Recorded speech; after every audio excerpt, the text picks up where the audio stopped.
His bigger friend joined in. They had even a bigger friend. How many ellipses am I gonna have? Something is tickling my nose. Tickling my nose. Pleasant, decent family thoughts. I opened my eyes and all I see was whiteness. Montana. Well, whiteness with occasional gray strokes. What kind of gentle strokes? And it was beginning to more ticklish. Out of the gutter. I can't stand this anymore. Chew. Goo. The blurry white shape leaped away from my eyes and turned into a ball. To be more precise, a white ball with 2 blue eyes. Ah! The white ball sprang on top of me and spun in circles.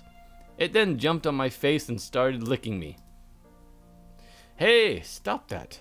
I tried to shove it off my face, but I couldn't really move my right arm that well. It seemed it was wrapped in medical bands. Hope he is awake. A female voice came from the opposite side of the wall. Hurried footsteps preceded the voice. I looked around the room I was in.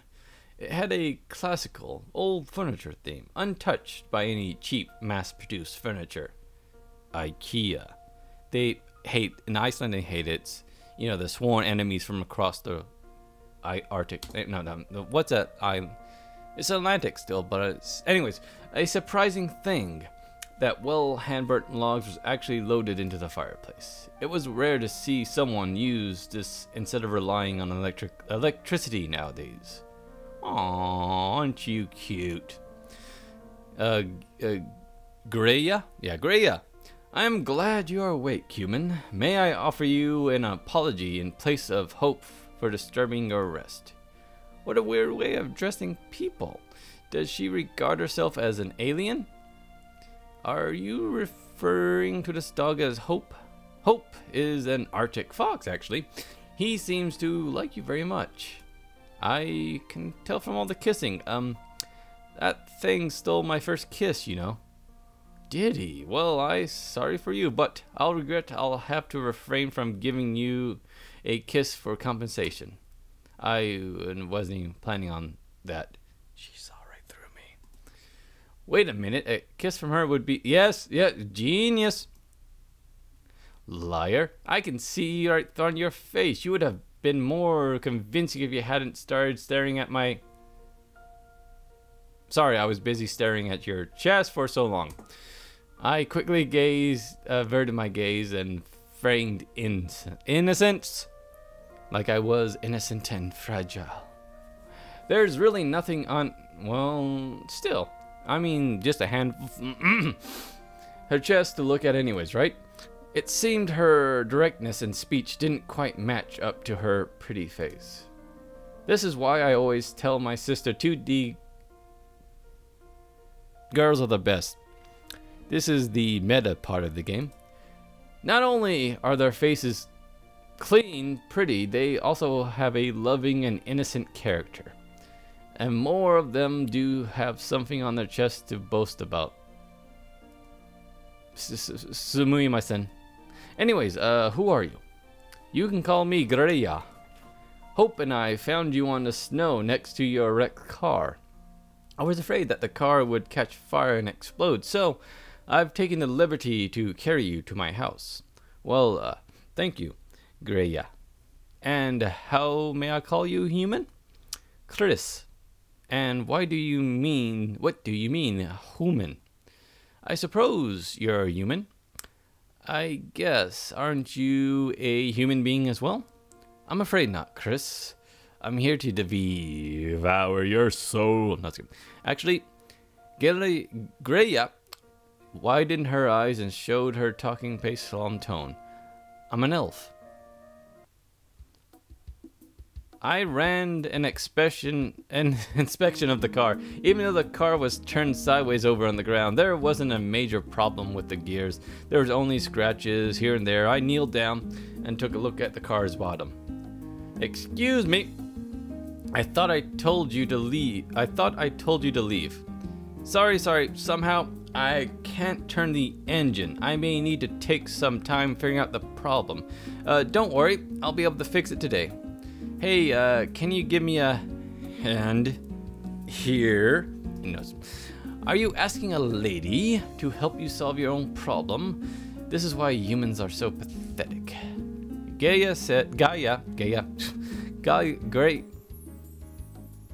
Grace. We'll call her Grace. Grace said with a wrinkled smile, "Oh darn, she's the worst type of girl." That sound effect again is my phone.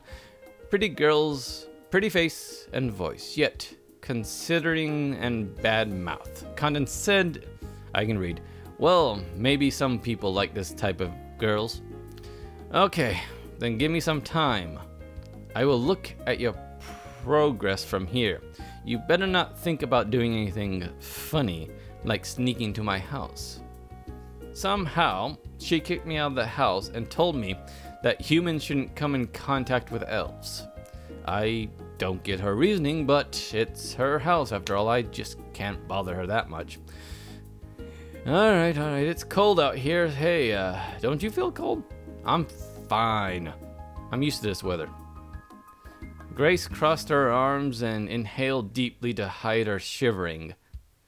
I didn't think her clothes are enough for this weather. And blame that on the artist, I guess. By the way, nice happy music. You got a cute elf girl helping you out. But you're stuck in Elfland. But hey, who cares? At least you're not dead and everything's happy. What? Hey, I'm going to make some tea. You want a cup? Well, I don't mind some coarse tea. Such a meager treat won't persuade me to let you in, though. It's just Earl Grey with citrus peels. And I've never said I wanted to barge into your house. Placing the tea in the citrus peels into the container, the thermal, I poured hot water into the bottle and gave it a good shake. What a crude way to make tea. This is called convenience here. Take a sip. I poured it out in a small cup and carefully handed it to Grace. Okay. Hope, don't get... Oh no. Hope hopped on... Hope hopped on Grace's feet, and she slipped the cup from her hands, splashing the hot tea on my hands. Shot! My fingers and chest were burning in pain from the spilled tea. I quickly stuffed my hands into the snow on the ground and then pulled my shirt off hastily. Hey, don't move! Gah! I slipped on the floor of ice and landed on Grace. My head hurts. I found myself lying on top of Grace, probably in an inappropriate way I accidentally groped her. Just calling it now. Who was confused at the loss. We stared at each other for a few seconds. Could you, please move? Oh, sumimasen. I quickly stood on my feet, and as I pulled myself, I noticed something was weird on Grace. Her ears. They looked a bit abnormal. Its shape stretches to the back on her head like beyond any human possibly can. Your ears, we elves have more refined ears even than humans. Grace slowly stood up and regained her posture. For your own sake, I strongly suggest you leave me and my house right away. I can't guarantee your safety. Some other elves are going to come and hunt me down? I jokingly with a grin and stood up. Before I could straighten my knees, suddenly my view turned upside down. Ooh. Excuse me. That wasn't what happened. That was actually me with my indigestion. My face fell down snow ground. Not again. The bad luck seemed to be working to you. The bad luck seems to be working to your way away. What? And nods, self-effaced. How come I am so clumsy today? It has nothing to do with your clumsiness. The bad luck is a natural result when you come close to me. Bad luck? Grace licked her lips, trying to find the right words, and then she took in a deep breath. Elves and humans are forbidden to grow close together. You look like any other girl to me. Turn around and look at my house. It's called an elf house. It's also called a wood cabin.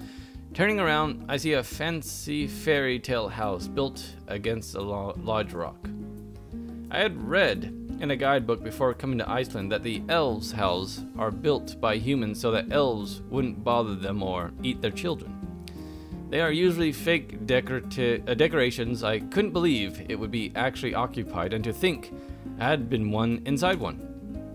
Look closely as I obscure the interior from the house. Obscure?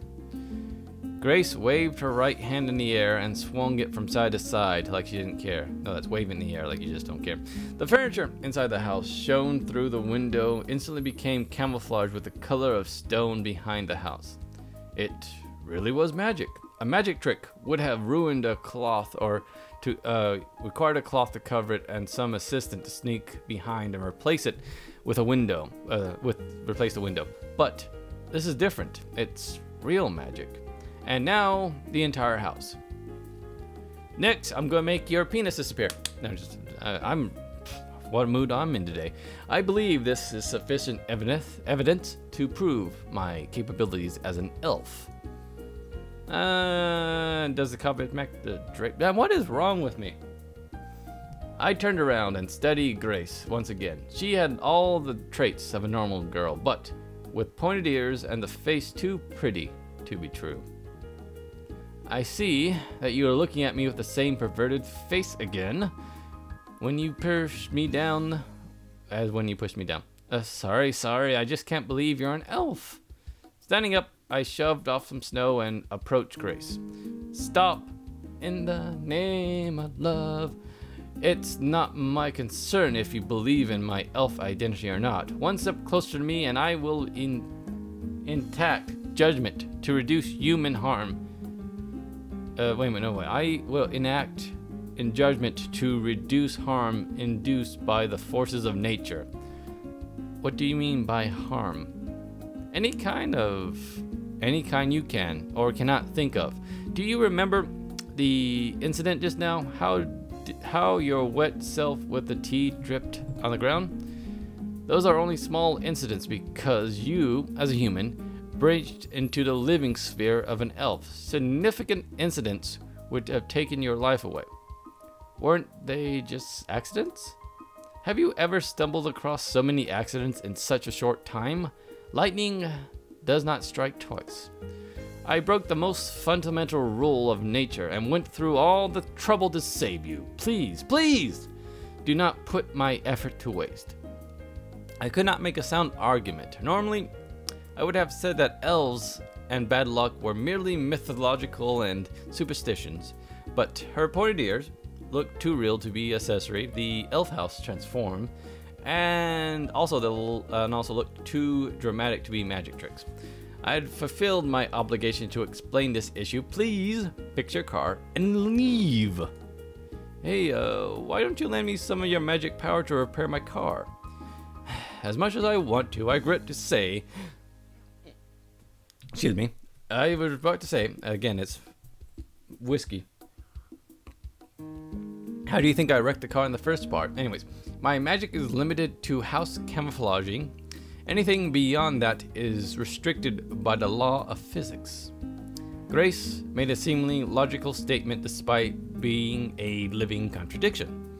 While we talked, I had thoroughly checked the bottom of my car and now I need to get to the engine. As I bent down to open the car's front lid, a white ball of fur moved around my legs. Grrr. Oh, it's you again. Grrr, grrr. Are you hungry? Do you want an apple? Goo. I took my backpack out of my car and took an apple from inside. Hope stared at the apple closely. I slowly lowered it in my arms and let Hope come near to my hands. Goo, goo. Hope sniffed it for a second and then took a large bite. That's my hand, not the apple, you bastard. No, here, hey, slowly, you can have it.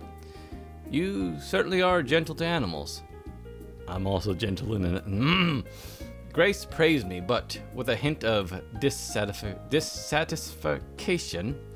I get it. Do you also want some food? No, I'm not so simple. You can trick me over by a mere apple. Strawberry shortcake. Fast. And no. A grumbling sound came from Grace. Your body is honest, though. Those hips, they don't lie. I'm sure that was the sound of a broken car. Okay. I have some Skyr. Never Scar. It's guy with an R. Scar. Bought from the supermarket. Take it as my gratitude for saving me. But I have cooked dinner already. Grace stared at the cup of Scar. I slowly moved it towards her face. Boo. Ah! Grace freaked out, but quickly regained her posture. I guess one cup wouldn't hurt. What flavor do you prefer? I like it plain. Raw, if you will. Vanilla flavored. Is it ice cream? Isn't bad, too. Only have vanilla flavor ones, though. I handed Grace a cup of the stuff and a spoon. She quickly took it and smiled. She's rather easy to understand when it comes to food. Grace took a spoonful and her face brightened up. Oh, it's one of those like with a little wooden spoon. Ah, that's cute. No yogurt is better than Skyr. Skyr is a kind of yogurt, you know. I know. I'm just saying that it's the best kind of yogurt. Yogurt. Never seen it spelled like that. Oh well, you can find in the world. Grace wolfed down the yogurt. See, like that. Why was there an H in the other one? In a matter of seconds. You too have it slowly. What, you think I'm also a pet? Even if she were a pet, she would definitely not be a docile one. Those... I can read. While she was finishing the cup of Skyr, I bit on a banana and worked on the engine. Some dirt and stones seeped to jam the engine. I carefully removed them and applied oil to the surface of the engine. After giving the car a final check, I took a deep breath and started the engine. So, is your car fixed now? I can't say for sure, but its engine is back on. Now, wait a minute, that's weird. Now, just the structuring of it. I can't say for sure, but its engine is back on. You'd almost say I can't say for sure, but the engine is back on. That's a weird. Anyways, now I only have to flip the car over. Oh, is that it? Grace came over and aided me in pushing the car back into place. I stole a peek at her while we were pushing the car. She didn't seem mad about helping me. I stepped down and backwards to secure the position of the car. But when I stepped, I fell down and the car fell on top of me. The end. Yikes! I fell onto my bottom. My back hurt a lot. Grace smiled and lowered her hand at me. Grab my hand and don't trip again. Grace lowered her hand and I caught it with my right hand. Arigato. Her hands were so white and soft, I felt as if I've held onto a chunk of ice that froze in my hand. My shoulder suddenly stiffened and I couldn't put any force to drag myself up. My upper body was off the ground, but my lower body was suffering from blood loss. Hint, hint. No, lower body wasn't listening. Grace looked down at me and slowly became impatient. Only a little bit more, and I'll be finished. No, what? Okay. Ouch! Grace let go of my hand and I fell on the floor again. Get up by yourself already. I think I start to understand where the bad luck comes from. I think it's time to hit the road. And don't you come back no more, no more, no more, no more. Isn't it too dark for you to drive home right now? What you say? You're right. I need to sleep in the car. It's dangerous to go every time. If it starts with "it is dangerous," my mind goes to that place. Damn you, Zelda. You beautiful bastard. It's a dangerous out there. Gaia held her chin and thought for a while. I give up. Come into my house. Is it really fine for me to stay at your place? I don't want to see a corpse lying outside my house next morning. Just come on in, okay?